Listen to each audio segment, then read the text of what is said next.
Pues buenos días, mi nombre es Óscar Chacón y me da gusto darles una cordial bienvenida a esta sesión del Seminario Permanente Mirta Colón.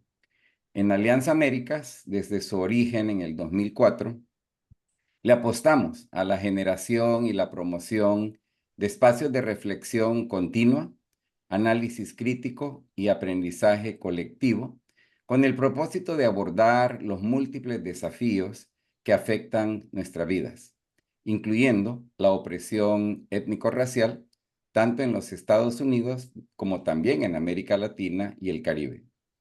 El Seminario Permanente Mirta Colón surge con la visión de planificar y llevar a cabo una serie de actividades regulares que promuevan el diálogo y la acción contra la discriminación étnico-racial en nuestras comunidades. Desde el inicio de Alianza Américas hemos buscado encontrar a nuestras comunidades a donde ellas están y no donde los organizadores necesariamente estemos. Por lo tanto, buscamos que nuestras comunidades evolucionen continuamente en la superación de los enfoques, de las múltiples formas de opresión que nos afectan. Nuestro enfoque de construcción de conciencia y conocimiento es inclusivo y participativo, con el firme propósito de construir juntos un futuro más justo y equitativo. Me da mucho gusto esta mañana que precisamente nos acompañe Mirta Colón, quien es la persona que inspiró este seminario permanente, que lo anunciamos justamente en el 2022 en el marco de una asamblea de liderazgo. Y nos acompaña esta mañana justamente Mirta, para lo cual nosotros pues nos llena de orgullo de que ella puede estar con nosotros. Y le paso la palabra ahora a mi colega Sandra Díaz, quien va a estar a cargo de la moderación de este evento. Espero que aprendan mucho y que tengan muchas preguntas. Así es que buen día para todos. Gracias, Oscar. Buenos días, mi nombre es Sandra Díaz, soy la especialista de narrativas de Alianza Américas.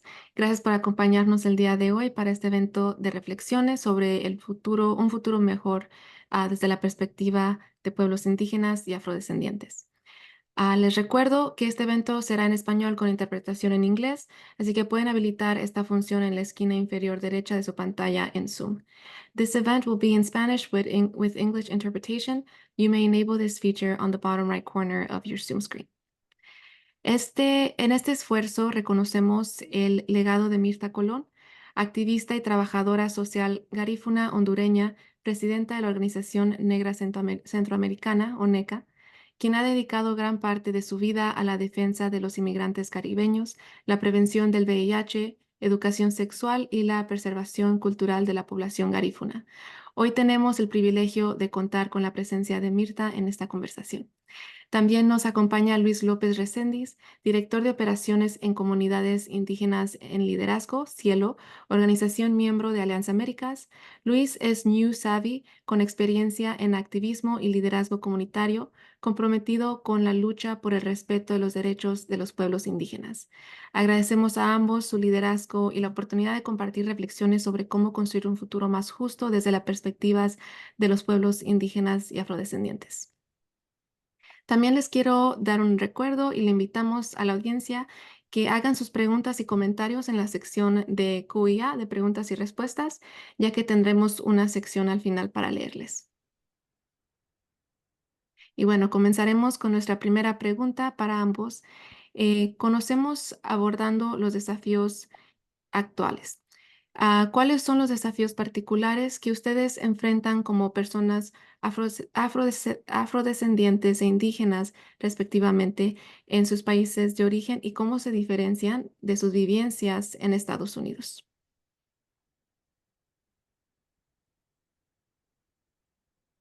Y le doy la palabra a Mirta. Muchísimas gracias a Alianza América por permitirnos estos espacios. Yo creo de que estos espacios son importantes porque así nos conocemos mejor. Em, ¿Cuáles son esos desafíos que enfrentamos en nuestros países? En el caso, por ejemplo, de la comunidad garífuna de Centroamérica, eh, indiquemos a Honduras que donde hay muchos problemas de tierras y territorios, donde está el medio ambiente.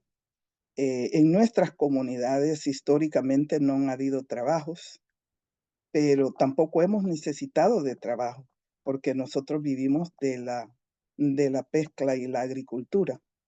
Al tener problemas de tierra, problemas de que ni los peces se pueden pescar porque ya no hay pesca, entonces eso provoca que nosotros tengamos que salir en busca de nuevos horizontes para nuestro futuro, nuestros hijos.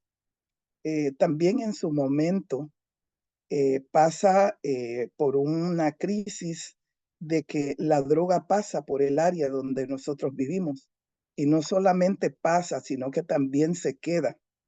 Por lo tanto, entonces eso aumenta todo parte de los problemas que nuestras comunidades en estos momentos están pasando. Eh, la parte de la educación, donde en nuestras comunidades únicamente hay escuela hasta sexto grado. Entonces se tiene que ir de la comunidad a la ciudad si quieres avanzar en tus estudios. De eso un sinfín de situaciones que se dan, pero más que todo, yo podría decir que es el problema de las tierras, porque nosotros tenemos nuestras costumbres arraigadas en las tierras, nuestras creencias, donde nosotros aplicamos esa unión familiar dentro de un círculo que nosotros practicamos, que en las grandes ciudades no lo podemos practicar. Y esa parte cultural que se maneja, que se ha manejado por años en el país, donde permite que la familia esté unida, que la familia comparte. Al venir el problema de las tierras, también entonces esa parte se disminuye, esa parte deja de existir. Entonces todo mundo anda volando, todo mundo anda por todos lados, todo mundo no sabe qué hacer. Entonces eso uno, eh, eso por una parte. Pues claro de que entonces se vuelve un desafío el tener que salir del país. Hoy en día se llega a nuestras comunidades y puedes hasta contar la gente mayor, contar a los niños, porque la gente se han ido de las comunidades. Y cómo esto nos afecta también a lo largo. Pero no quiero ser yo la única que hable, le voy a dar el espacio a Luis. Muchas gracias, Mirta. La información que comparte doña Mirta es muy importante y crucial, ¿verdad? Porque el problema de territorio es algo que identifica a muchas comunidades, los conflictos territoriales. Para dar un ejemplo, ¿verdad? Yo soy de la comunidad Ñusabi, de la comunidad Mixteca, y bueno, gracias a todos los que nos escuchan, los que se conectaron y al espacio de Alianza Américas por esta oportunidad de tener esas conversaciones importantísimas. Cuando hablamos de problemas territoriales, tiene que ver por cuestiones políticas, ¿verdad? Porque los territorios fueron divididos exactamente políticamente para tener esta noción o esta idea que viene de los colonizadores, del dividir y conquistar, ¿verdad? Un ejemplo, México es hogar, yo soy del estado de Oaxaca, en México. México es hogar de 68 grupos indígenas diferentes. En México se hablan 68 idiomas. Cuando pensamos en las variantes lingüísticas, se hablan 364 variantes lingüísticas en México. De esos 68 grupos que existen, el territorio mexicano está dividido en alrededor de 2.470 diferentes municipios. eh, Cuando hablamos en el contexto de la región mixteca, que debería ser o es una región, ¿verdad? Esos conflictos territoriales se traducen a municipios, distritos que son entre 100 y 150 si contamos los municipios autónomos. Entonces, esto causa que siempre estemos peleando entre nosotros por recursos, ¿verdad? Que son nuestros, agua, territorio, eh, linderos, espacios comunales, lo que sea, ¿verdad? Entonces, a esto le agregamos que México es un país del que no se habla mucho, súper racista, ¿verdad? México es un país súper racista donde, como vemos, como muchos por aquí hemos de entender, durante los años coloniales se impuso un sistema de castas que empezó a clasificar people y algo que les emocionaba y que les gustaba mucho a los españoles y a los europeos es clasificar de todo, ¿verdad? Desde personas, idiomas, identidades, religiones, todo se clasifica. Entonces, esto se aplica en México y esto se mete a lo más profundo de la identidad y de la cultura de un país que aspira, en su momento aspiraba a ser europeo, ¿verdad? O personas dentro del país a ser europeo. Me imagino que muchos por aquí han escuchado esta frase que estoy seguro que no solamente se usa en México, se usa a lo largo de Latinoamérica, esta frase que se dice mejora la raza. ¿Verdad? Y lo hemos usado, y yo lo digo porque desde comunidades indígenas se ha usado, pero lo hemos usado de una forma de burla, de una forma seria, de una forma eh, nomás lo dije por decir. Esta frase tan racista, ¿verdad? Que tiene que ver de que le decían a una persona negra o a una persona indígena, si quieres mejorar tu estado de vida en este país o si quieres mejorar tu estatus social en este país, lo que tienes que hacer es casarte con alguien que es más blanco que tú, ¿verdad? En color de piel, em, y que tus futuras generaciones no tengan que vivir lo mismo que tú viviste, ¿verdad? Mejora la raza, o sea, no te cases indio con indio, indio con negro, negro con negro, sino que mejor cásate con alguien de descendencia europea. Eso se vive en México, eso me tocó vivirlo para las personas, para un poco de contexto, yo crecí en el norte de México, porque también dentro de nuestros países hay migración interna. Yo crecí en el norte de México, en una ciudad que se llama Tijuana, Baja California, justo al lado de la ciudad de San Diego, una colonia donde recibió mucha migración mixteca, de las primeras, también en una colonia donde nos asentamos todos los mixtecos, en la colonia obrera, el nombre lo dice, la colonia de gente trabajadora. Em, Ahí se hizo la primera escuela bilingüe donde yo tuve la oportunidad de ir a aprender mixteco.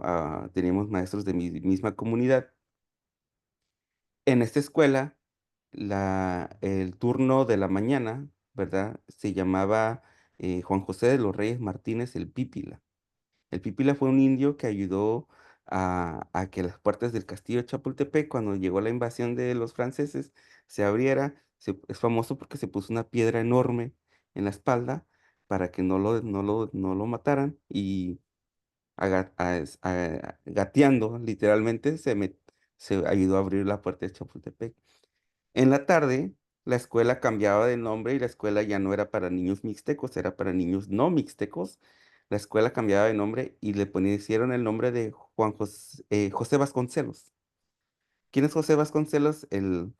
Un intelectual, yo creo que el pensador principal de la educación en México, que le dio vida a esta idea del mestizo, ¿verdad? Ese famoso ensayo que tiene de la raza cósmica, de que México es la raza cósmica, tiene la raza cósmica, que la raza de bronce, lo que sea, que es mal usado ahora en las universidades en Estados Unidos. Y ese ensayo habla sobre lo que quiere ser México como nación mestiza, ¿verdad? Entonces, en ese ensayo te da la noción de que se tiene que eliminar dos poblaciones muy importantes en México, la población negra y la población indígena, para que pueda ser una nación que triunfe. Ahora, dado esto, este pensamiento que se surge en México con este ensayo y con estas políticas que nos querían dividir, eh, cuando migramos a Estados Unidos, ¿verdad? Y lamentablemente cuando migramos, estos pensamientos no se quedan en el país de origen, migran con nosotros. Entonces la situación en Estados Unidos es la misma. No es por coincidencia que cuando nosotros migramos, ¿verdad? Cuando yo migro a Estados Unidos, yo llego a un barrio negro, el sureste de San Diego, que es considerado el San Diego negro, en San Diego, California. Cuando le pregunto a mi papá por qué venimos a un barrio negro, ¿verdad? Donde nos costaba mucho comunicarnos con la gente, su respuesta es, aquí la gente, esta comunidad, no nos ve eh, como indios, ¿verdad? Como nos ven en México, sino que nos ven como mexicanos. Y ellos decían, ustedes son mexicanos diferentes porque no son los mismos que vienen con otra noción de lo que es Estados Unidos. Y eso mismo pasa con otras comunidades indígenas, ¿verdad? Al explorarnos en el trabajo que hacemos con Cielo, nos damos cuenta que los primeros migrantes zapotecos llegaron a barrios negros, a barrios coreanos, aquí en Los Ángeles, en la Bahía de California, los migrantes mayas llegan a barrios negros, a barrios predominantemente asiáticos, y es esa noción, ¿verdad?, de que es intencionalmente tal vez no dando ese contexto general, cuando migramos a este país se migra a lugares donde no hay mucha gente latina para no seguir viviendo esas mismas experiencias que vivimos en nuestro país de origen. Entonces, son desafíos, ¿verdad? Son desafíos que a muchos nos ha costado contextualizar porque este país, ¿verdad? Es ahora casa común de muchos de nosotros y las relaciones, las interacciones entre nosotros pueblos es importante. Y ahí es donde se nacen todas estas conversaciones. Gracias a ambos por sus comentarios. Esto me hace pensar mucho en la importancia de reconectar y conocer nuestra historia y nuestra cultura, porque es importante reconocer de dónde vienen algunas de esas nociones o ideas que internalizamos nosotros mismos también. Y es interesante escucharlos a ustedes y pensar en cómo mucha de nuestra historia está muy conectada y viene y viene la traemos aquí a Estados Unidos, pero todo viene de colonizadores y tener una experiencia donde hubo un cambio así impactante en nuestras comunidades. Para entender un poco mejor cuáles son los objetivos principales de su activismo, para qué transformaciones han observado a lo largo de su trayectoria y, en su opinión, ¿cuál es el mayor desafío que enfrentan actualmente? Voy primero, ¿verdad? Eh, Hablando de los colonizadores, resulta de que se supone en el caso de nosotros los garífunas, que somos una mezcla de negros, africanos e indígenas. Eso es lo que se nos ha dicho a través de nuestra historia. Sin embargo, nosotros nos inclinamos a ser más negros porque en Latinoamérica el color de mi piel no es considerado indígena. Y como no es considerado indígena y somos rechazados, y esa misma colonización de la que hablaba Luis, nos permite a que tengamos conflictos, como él dice, no solamente entre la comunidad en sí, sino que con nuestros vecinos o con otra gente tenemos entonces conflictos de esa parte de sentirnos superiores a los otros, porque los otros son inferiores que nosotros. Y esta parte también se sufre porque, como ustedes saben, tenemos las comunidades negras de habla inglesa, quienes también, hay también conflictos entre ellos y los garífunas en esa parte, de la parte de superioridad, ¿verdad? Porque yo soy más, mejor. También está la parte de cómo nosotros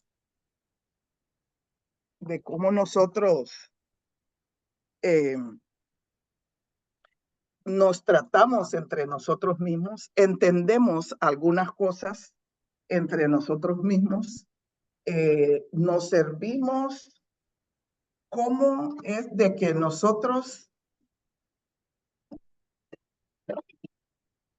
cómo nosotros trabajamos eso, que creo de que tiene mucho que ver en la parte, el garífuna, por ejemplo, siempre se mantuvo aislado y siempre se mantuvo aislado, que creo que tuvo que ver con de cómo se nos sacó a nosotros de la isla de San Vicente. Entonces, al sacarnos agresivamente, violentamente de la isla de San Vicente, nosotros nos aislamos, que fue la única forma de cómo nuestros ancestros pudieron ellos sobrevivir. Llegamos a un país, nos aislamos ahí y 200 años después se nos dice de que nosotros no pertenecemos ahí, de que nosotros nos vayamos para San Vicente. Y esta frase que estoy diciendo salió en el periódico de Honduras, uno de los periódicos que el dueño del periódico era Flores Facusé, el dueño de ese periódico en ese momento, que creo que sigue siendo él el dueño del periódico. Entonces, ¿cómo nosotros lidiamos con un sinfín de situaciones en contra de nosotros en un país? En la casa nunca se nos hizo sentirnos diferentes que otra gente, nunca se nos hizo sentirnos diferentes. Muchas veces la parte de discriminación y racismo, ahora veo más gente manejándolo como se tiene que manejar. Antes se manejaba en una forma, yo no discrimino. Es que no se trata de tú discriminar. Yo tengo amigos negros o yo tengo amigos indígenas. No se trata de tener amigos indígenas o no tenerlos. No se trata de solo hablarles o no hablarles. Se trata de un sistema creado para nosotros sentirnos mejor. Y muchas veces nosotros decimos cosas que no la íbamos a decir o que depende de quien la reciba, la vea inapropiada. Una vez yo viajé con Alianza América, yo viajé al Salvador y a Guatemala. Yo iba con una frustración y regresé con una frustración. Pero yo tenía que entender que muchas veces nosotros decimos cosas de que no nos damos cuenta como la otra persona porque no tenemos la misma fundación. Entonces, por eso yo digo de la importancia de conocernos. Y entonces, como no nos conocemos, entonces nosotros pensamos de que todo mundo está al mismo nivel, todo mundo entiende, todo mundo siente, todo mundo estamos iguales. No, no es así. Nosotros nos creamos en cajas y en cajas y hemos tenido que hacer luchas para salirnos de esas cajas. Y aunque seamos vecinos, yo en una casa y tú en otra, pero de igual manera la caja donde yo estaba es completamente diferente.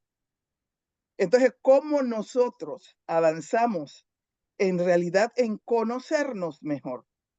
¿Cómo nosotros? Porque yo pienso que es la única base de nosotros conocernos, cómo pensamos, cómo funcionamos.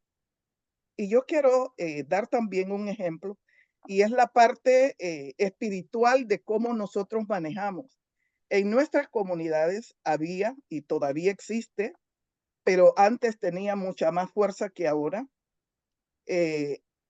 Si alguien se enferma, no tienen médicos, no tienen enfermeras, no tienen hospitales.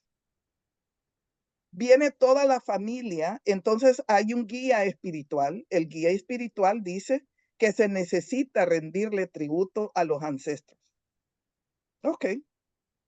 Se traen mesas, se ponen las mesas, se le invita a toda la familia donde quiera que estén. Pueden estar en California, en los Estados Unidos, en Europa, donde estén, a que esa familia llegue a ese tributo ancestral.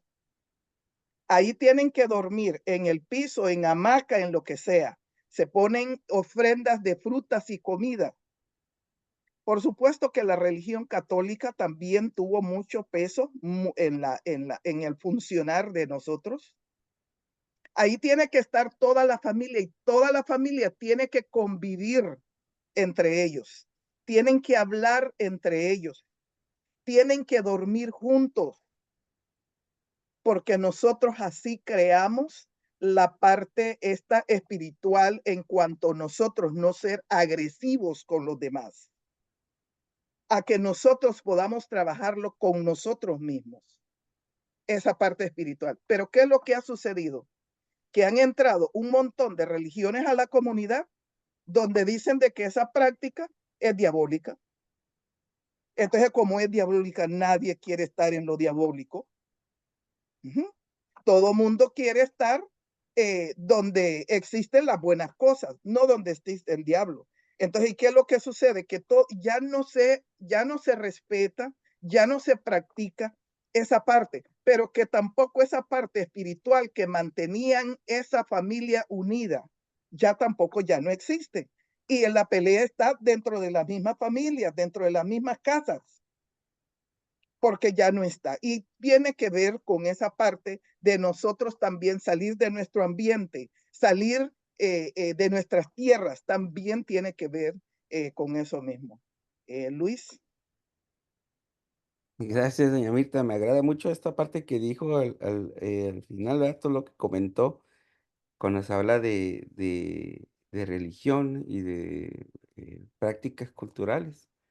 Quería compartir algo y tengo algo que enseñarles aquí. En la comunidad mixteca, igual la religión nos pegó muy fuerte.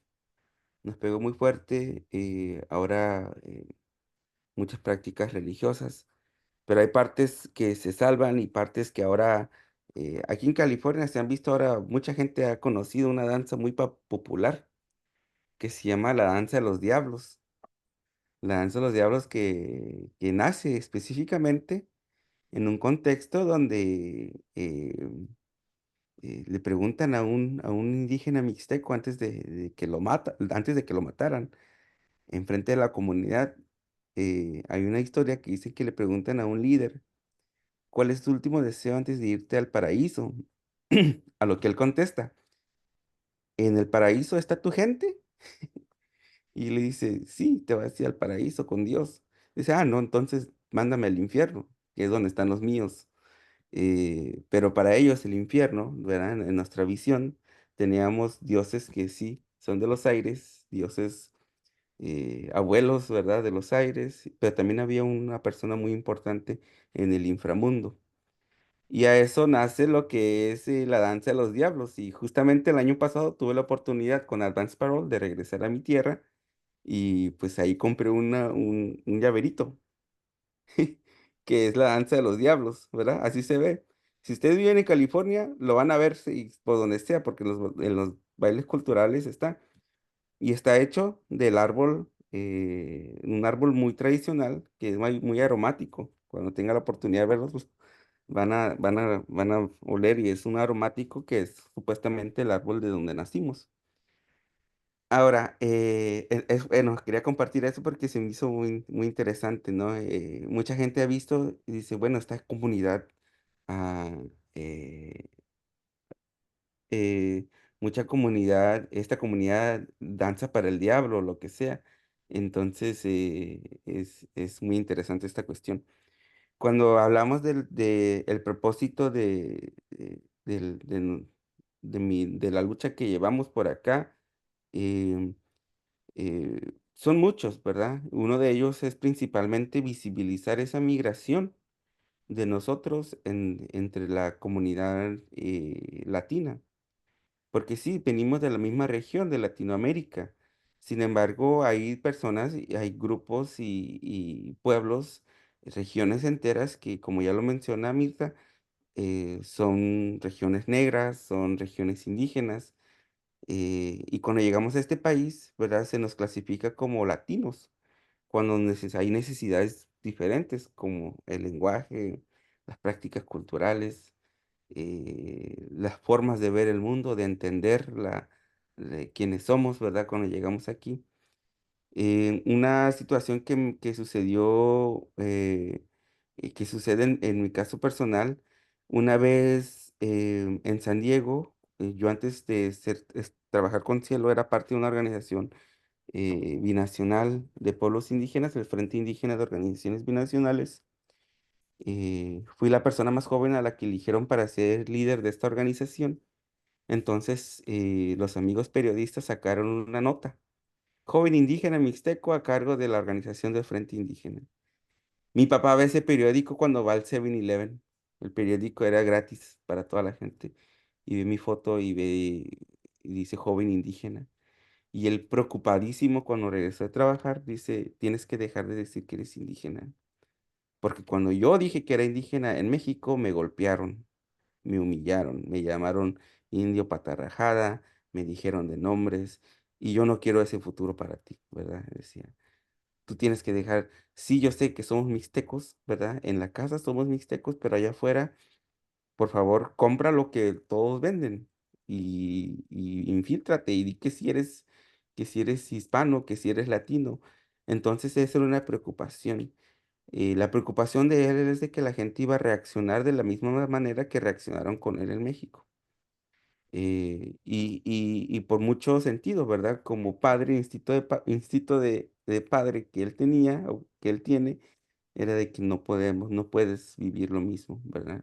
Sufrimos tanto, hemos sobrevivido tanto para que tú sufras lo mismo. Entonces, fueron muchas conversaciones, ¿verdad? Fueron muchas conversaciones que sucedieron. El trabajo comunitario, ¿verdad? En aquel entonces era en San Diego, California, en la frontera.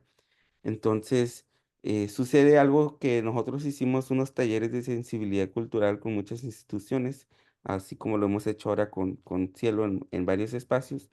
Hicimos un trabajo así con el Consulado de México, donde les explicamos sobre la presencia de nuestra comunidad, la comunidad mixteca. Sucede que cuando mi papá un día va al consulado le preguntan que si él es mixteco. Y mi papá sacado de onda, dice, esta gente sabe quién soy, ya nos descubrieron. Y eso fue lo que cambió su noción, ¿verdad? Dijo, sabes que yo no entendía, yo no entendía, uno todavía no sabe completamente a lo que se dedica uno, ¿verdad? Pero dice, yo no sabía que este trabajo iba a impactar a una institución que nos solía reprimir y nos solía ignorar.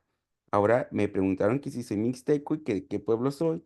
Él estaba súper contento porque por fin alguien lo trató con una manera con respeto y no como lo habían tratado las instituciones en nuestro país de origen, ¿no? Entonces, eso crea una línea de trabajo que es muy importante. Sí hay desafíos, ¿verdad? Hemos transformado varios espacios, pero sí hay desafíos. Un desafío principal y local a Los Ángeles es hace un año y medio las conversaciones que se infiltraron de los políticos latinos aquí en Los Ángeles, donde cuatro personas se refirieron a los grupos negros, a la comunidad indígena, a la comunidad LGBT, entre otros, de unas maneras muy irrespetuosas. Algo de lo que siempre se me queda en mi mente es que decían los políticos, estos indios ahora tienen zapatos, ¿verdad? Dando a entender, ¿verdad? En este comentario que mencionaba antes que le decían a mi papá, antes nos decían indios patarrajadas que bajábamos de las montañas descalzos. Entonces ellos decían, por lo menos están un poco más civilizados porque ya usan zapatos. Y esos pensamientos que se siguen reproduciendo ahora en espacios de poder, en espacios de decisión, de personas que se tomaron fotos con nosotros durante campaña diciendo que eran nuestros aliados. Y en privado así es como pensaba o piensan, ¿verdad? De la comunidad indígena. Entonces, esos son los desafíos de que siempre va a estar la política entre medio, tratando de dividir, comprar tu apoyo y después te van a traicionar de una manera tan irrespetuosa, ¿verdad? Afortunadamente, la comunidad indígena en Los Ángeles y la comunidad negra no se quedó callada. Les hicieron un alboroto, les hicimos una marcha, renunciaron tres personas. Todavía nos falta una, Kevin de León, que ahorita está en proceso de reelección, pero que todos los días afuera de su casa les están recordando qué tan racistas fueron y ese pensamiento que no es aceptable, ¿verdad? que tal vez hace mucho tiempo se toleraba o era más común, ahora es como estamos haciendo lo que dicen el check and balance, ¿verdad? Estamos más atentos a lo que se está compartiendo, porque como lo mencionamos aquí en los Estados Unidos, ahora es casa común de nosotros. No sabemos cuándo vamos a regresar a nuestro territorio ancestral, pero por lo mientras vivamos acá, nos vamos a asegurar de que mi caja y la caja de mi vecino, ¿verdad? Estemos bien, nos cuidemos a los unos a los otros, porque al final lo que hemos aprendido en la historia es de que los pueblos indígenas y los pueblos negros nunca han necesitado un sistema que los defienda, sino que siempre han estado poniendo a prueba ese sistema y siempre nos hemos cuidado los unos a los otros, aunque internamente haya una grilla, ¿verdad? Que fue causada por años y años de conflictos territoriales. Sí, desafortunadamente estos eventos siguen sucediendo y hay muchas otras reuniones que pues no tenemos un oído y no sabemos qué es lo que está sucediendo a puertas cerradas, aunque nos den su apoyo en frente de cámaras. Y también es importante, creo, resaltar la oportunidad que tenemos ahora en este país, en Estados Unidos, de unir fuerzas, porque tenemos, por lo menos de base, tenemos una experiencia común, que es la migración a un nuevo territorio. am, y entendemos el no poder vivir auténticamente en nuestra identidad y tener que lidiar con momentos como estos de por miedo o amenazas y discriminación. Les quiero ahora cambiar la pregunta sobre la resistencia y desde la identidad cultural, lo importante que es. ¿Cómo han visto ustedes que esto impacta en la lucha contra la discriminación? Em, Esto en realidad es una conversación de más tiempo, creo yo, y también de que siempre para hablar del futuro hay que hablar del pasado y hay que traer al pasado, hay que estarlo trayendo el pasado y el presente para poder explicar algunas cosas. Hablábamos, yo recuerdo de que cuando pequeña y yo iba a la escuela, creo que ya estaba en sexto grado, em, viene la maestra y dice de que manda a llamar a mi mamá y mi mamá va a reunirse con la maestra. La maestra le dice de que tenía que dejar de hablar garífuna en la casa. Ese glu, glu, glu no podía estarlo hablando en la casa porque yo no estaba aprendiendo español. Cuando llega mi mamá, le dice mi hermana: "¿Y cómo estuvo la reunión?". "No, que dice de que Mirta aquí no está aprendiendo español. Yo no sé cómo ella se las va a arreglar, porque aquí en mi casa, aquí se va a hablar mi lengua". Y esa fue una de las razones por la cual hoy en día agradezco a mi mamá que sigo hablando mi lengua, porque todas mis contemporáneas dejaron de hablar garífuna. Y ese es uno de los grandes desafíos que tenemos hoy en día, la pérdida de nuestra lengua, la pérdida de otras cosas culturales que nosotros tenemos por un sistema que tampoco pudo trabajar con nosotros, que tampoco no nos entendió y que no le interesaba tampoco entendernos para trabajar con nosotros, ¿verdad? Con nuestra cultura. Eh, Eso uno. Lo otro es de que en su momento, cuando entonces empezamos allí a ver los desafíos dentro de nuestra comunidad y lo que estábamos también perdiendo, decidimos nosotros montarnos al barco de los negros internacionalmente. Eso quiere decir de que entonces nosotros participamos en todas las conferencias de discriminación y racismo mundialmente. Estamos hablando de la conferencia que se dio en Durban, Sudáfrica, donde no sé cuántos negros de todas partes del mundo llegaron. Estamos hablando de un proceso de donde se también pide reparación. ¿Y qué es lo que significa reparación? Significa reparar. Eso es, reparamos una casa, reparamos lo que sea, pero es reparar, porque eso, el que se nos haya primero sacado del África, todavía los garífanos no ponemos un punto donde en realidad, en qué momento nosotros nacemos en la isla de San Vicente, ya que hay muchas versiones y todavía no la tenemos clara, pero entonces de igual manera se nos arranca de las islas para traernos a Honduras y a Centroamérica. Entonces uno no solamente ve, uno siente, uno lo vive y por lo tanto uno tiene que ser parte también de la solución y no solamente sentarnos a quejarnos o sentarnos y ver las cosas y no hacer nada. Y es allí entonces donde nosotros nos incursamos en ver cómo hacer la diferencia. Sí, llegamos a los Estados Unidos. Cuando llegamos aquí, cuando yo llegué a los Estados Unidos, que mi hermana me trae, el mismo día fue a sacar un seguro social, ese mismo día me dieron el seguro social y es el mismo que estoy utilizando hoy en día. Conseguir trabajo no era tan problemático como lo es ahora. Entonces, ¿qué es lo que sucede? De que entonces estamos trabajando a que nuestra gente sean sostenibles en los países de nosotros, a que puedan ellos, porque de aquí la gente trabaja, los que tienen documentos trabajan todo el año para ir por 1 o 2 meses a quedarse en Honduras, a estar allá. Entonces, tenemos una doble vida. Estamos allá y estamos aquí, ¿verdad? Entonces, ¿qué hacemos con los que no pueden viajar? Entonces, donde en estos momentos ha habido una emigración que se nos ha salido de las manos y donde tenemos entonces mucho más problemas acá y tenemos problemas allá y estamos trabajando allá, estamos trabajando aquí, ¿cómo nos dividimos? ¿Cómo hacemos?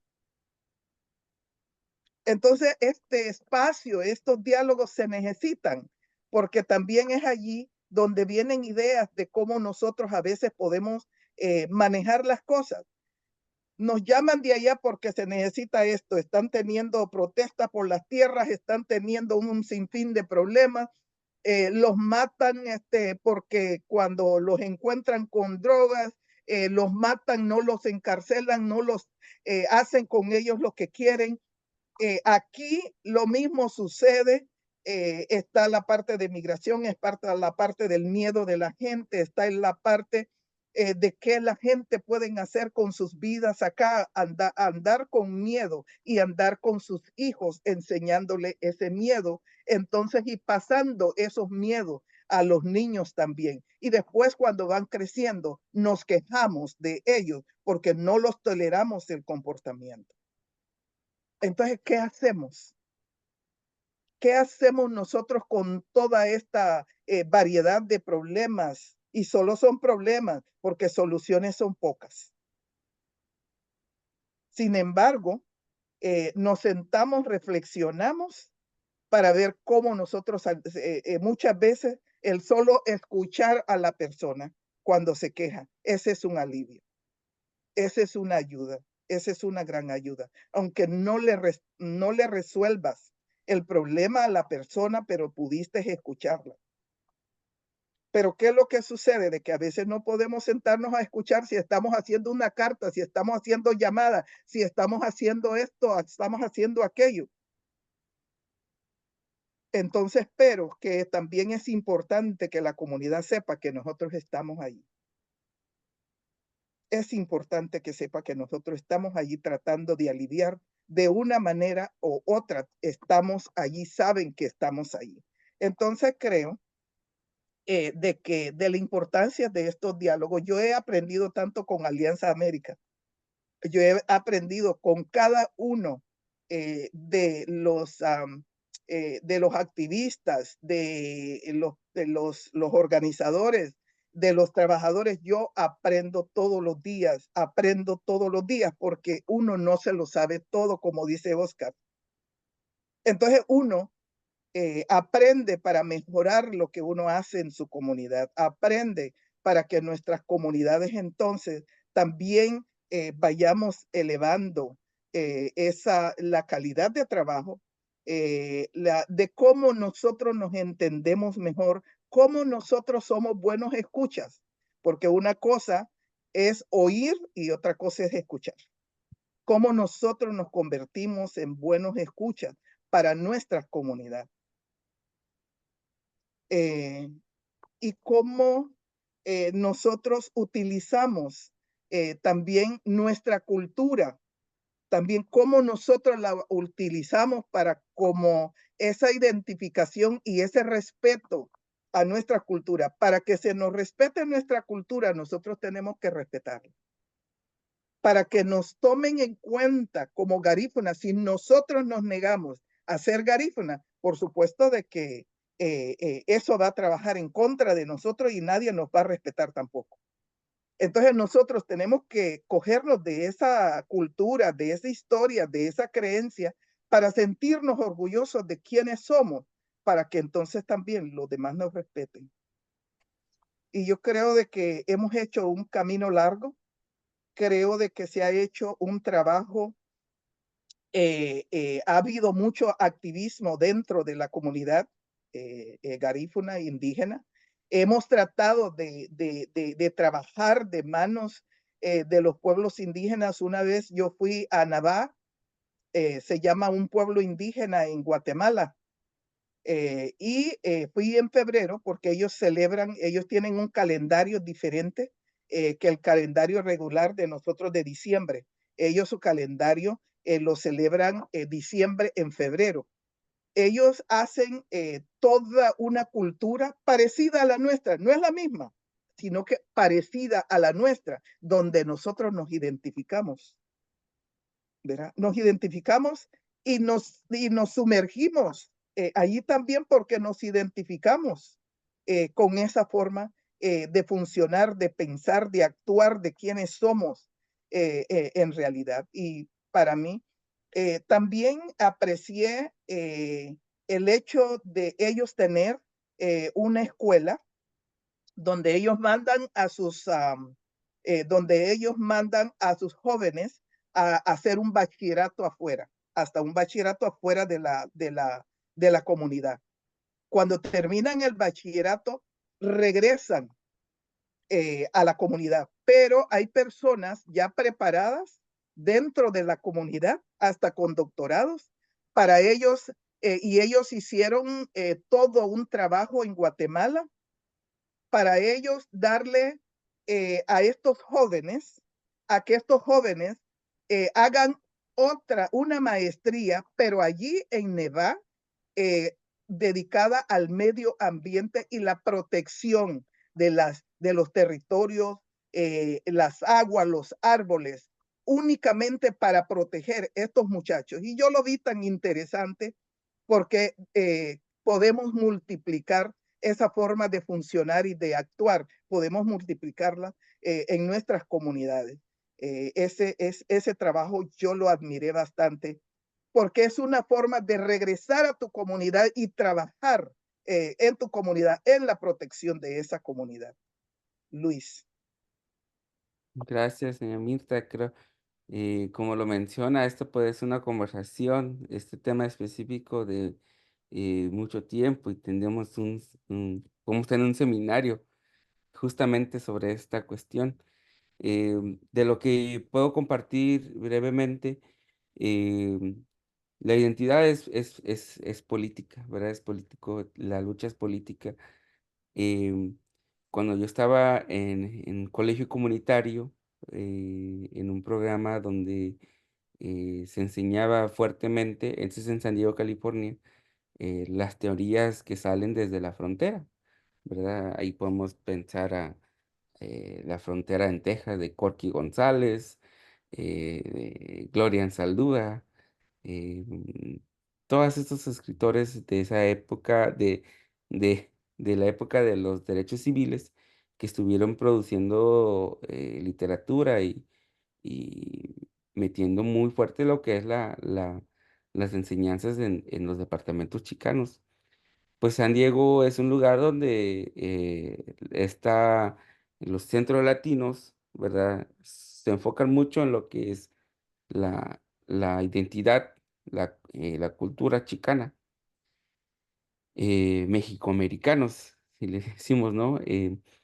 Entonces, al ser un joven indígena, ¿verdad? Un joven mixteco en esos espacios, es muy difícil poner a prueba estas identidades o estas enseñanzas, porque ahí sí estás dentro de un sistema que fue creado de una forma para resistir algo más grande que ellos, que yo, que los jóvenes que estábamos en esa clase.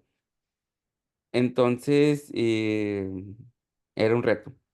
Y yo le comentaba a al consejero que me asesoraba para tomar mis clases. Dije, bueno, es que este departamento, tomo clases en este departamento porque es el único departamento donde hay jóvenes que hablan español, porque los demás todavía me costaba, o sea, mi fuerte mi comunicación fuera de casa es en español.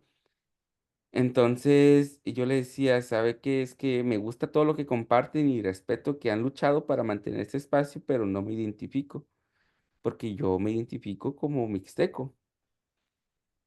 A lo que contestaba el consejero, que era también maestro de crecimiento personal, ya un poco enojado, dice, ¿por qué quieres dividir a los chicanos? ¿O por qué quieres dividir a la identidad latina? Es un espacio que luchamos, ¿verdad? Y él decía, mis ancestros lucharon por esto para tenerlo, para que tú ya no sufras. Y dije, no es que quiero sufrir, pero no me identifico. O sea, creo que es una lucha propia de ustedes que no se identifica o no la conecto muy bien con lo que es la de mi comunidad. Y entonces decía, bueno, que latinos somos todos, hispanos somos todos, pero dentro de esas identidades existen identidades como lo que es chicano. Y pues desde ahí digamos que empezó como una lucha interna con ese departamento porque, no les gustaba que me identificara de la manera que, pues, yo crecí identificándome, ¿verdad? Un Nasabi, en mixteco. Entonces, me daba a entender, ¿verdad?, que esta lucha por la identidad que, pregunta Sandra, es política, ¿verdad? Porque son desafíos muy, muy internos en la lucha de las identidades en Estados Unidos, y contribuyen a las luchas de resistencia contra la discriminación, porque al yo identificarme como mixteco o como indígena, ¿verdad? Porque el contexto indígena, y lo mencionó Mirta muy bien en el contexto internacional, indígenas somos en el mundo internacional cuando adaptamos ese discurso político que sale desde las Naciones Unidas, que pone una clasificación de indígenas de todo el mundo, ¿verdad? No todos los indígenas son iguales, no todos piensan igual, somos diferentes, tenemos pensamientos propios. Sin embargo, en la lucha política se adapta esa identidad, especialmente aquí en Estados Unidos, para unificar esas luchas de personas que venimos de diferentes lugares y diferentes pensamientos. Entonces, en esa lucha por la discriminación global, porque en algo que sí tenemos en común, que son 2 cosas, venimos de territorios, eh, donde hemos vivido por miles de años, la discriminación es algo que también es internacional. Entonces, en esa lucha nos unificamos, ¿verdad? Para demandar el racismo y la discriminación. Y sí, entonces, cuando hablamos en este contexto, la identidad cultural, la identidad propia de nosotros es política en contra de una lucha más grande a nivel global contra la discriminación y el racismo. Gracias, Luis. Y sé que va a ser difícil, pero para concluir mi última pregunta, les daré como un minuto para responder porque tenemos una pregunta en the Q&A. Así que mis disculpas. Pero para concluir, ¿cuál es el mensaje principal que les gustaría compartir acerca de la construcción de un futuro más inclusivo y equitativo para todas las personas? ¿Y qué esperanzas tienen para este proceso y cómo podemos ser aliados y compañeros efectivos en esta lucha? Mirta. Em, un minuto. Bueno, creo de que venimos trabajando a través de Alianza América. Hemos conocido un sinfín de compañeros, compañeras que andan en esta lucha. Creo de que ha sido importante el tener que conocernos, el tener que incluir la discusión ahora en Alianza sobre la discriminación y racismo desde los pueblos indígenas y afrodescendientes. Creo de que eso va a contribuir a entender, a que nos conozcamos mejor, entendamos mejor, y una vez que nos entendemos mejor, la lucha de nosotros va a ser mucho más fuerte, a pesar de que nuestro trabajo ha sido, creo que, eficiente en términos de nosotros haber hecho este trabajo juntos hasta ahora. eh, y que sigamos entonces entendiendo, por ejemplo, yo sé de que tenemos una lucha grande acá entre los latinos y los afroamericanos. Y eso no lo podemos tapar con el dedo, y hay que también hablar sobre ello en el contexto de cómo nosotros entendemos mejor la lucha del afroamericano y cómo nosotros tratemos de enseñarle también y acercarnos a los afroamericanos para que también ellos entiendan nuestras luchas. Nosotros como negros de Latinoamérica, decía Luis, cuando también nosotros llegamos acá, digamos, llegamos a Nueva York, el Garifna se fue a vivir a Harlem, que es el área donde vive el afroamericano aquí en Nueva York. Entonces, siempre por esa identificación de ser negro. Pero cuando ya te escuchan hablar español, ya se te ve de diferente manera. Ya no se te ve como parte del grupo. Entonces, ¿cómo nosotros seguimos esas luchas?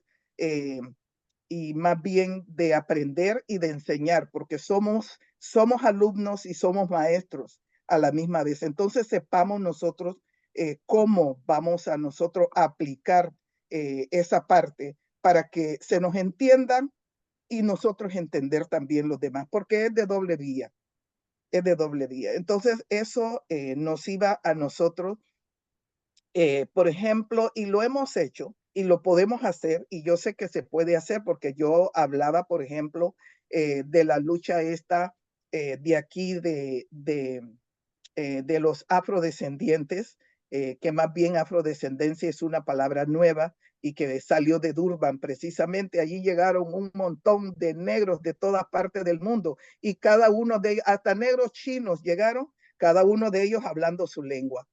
Entonces, pero ¿cómo nos sentamos en realidad para nosotros abrazar nuestros problemas y cómo entre todos los resolvemos? Y yo creo de que a pesar de que a través de Alianza también se ha hecho una lucha en términos de la parte de migración, de también embarcarse en esa parte de